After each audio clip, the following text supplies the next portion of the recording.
అలాగే ఇంకొక ఇన్సిడెంట్, నేను ఆబిడ్స్ ఫుట్పాత్ మీద సెకండ్ హ్యాండ్ బుక్స్ కొనేవాడిని. సో ఈ మాఫియా గురించి ఏ బుక్ ఉన్నా కొనేవాడిని. అందులో నాకు బాగా గుర్తు గ్యాంగ్ బస్టర్స్ అనుకుంటా బుక్ పేరు, ఒక మాఫియా ఫ్యామిలీ మీద ఉన్న బుక్. ఆ మాఫియా ఫ్యామిలీ మీద ఉన్న బుక్ చదువుతుంటే ఒక పాయింట్ అని బాగా అట్రాక్ట్ చేసింది.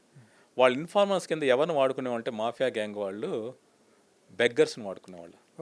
ట్రాఫిక్ సిగ్నల్ దగ్గర ఉంటారు, వాళ్ళు ఎవరి మీద దగ్గరికైనా వెళ్ళిపోతారు, కార్ల మీదకి వెళ్ళిపోతారు, మనుషుల మీదకి వెళ్ళిపోతారు. సో బెగ్గర్ ఇన్ఫార్మర్ అయితే వాడు మాఫియా వాళ్ళకి ఎలా ఇన్ఫర్మేషన్ ఇస్తాడు అన్న ఐడియా నుంచి వచ్చింది ఆలీ క్యారెక్టర్.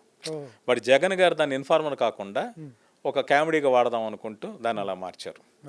అలాగే ఇప్పుడు బ్రహ్మానందం హీరోయిన్ లియానా వెనక పడుతూ ఉంటాడు, దానికి ఇన్స్పిరేషను మీకు గుర్తుంటే క్షణంలో పక్కన ముసలం ఏంటండి కృష్ణారావు గారు ఎవరు కింద శ్రీదేవిని గోకాలను చూస్తున్నాడు, హల్వా తింటావా అని ఏదో అలాంటిది ఏదో అడుగుతూ ఉంటాడు. సో దాని ఇన్స్పిరేషన్ నుంచి బ్రహ్మానందం గారి క్యారెక్టర్ డిజైన్ చేసింది. సో అలాగే ఎంతో కంట్రిబ్యూషన్ ఉంది సీన్స్లో, రిఫరెన్స్లో, కొన్ని చోట్ల డైలాగ్స్లో.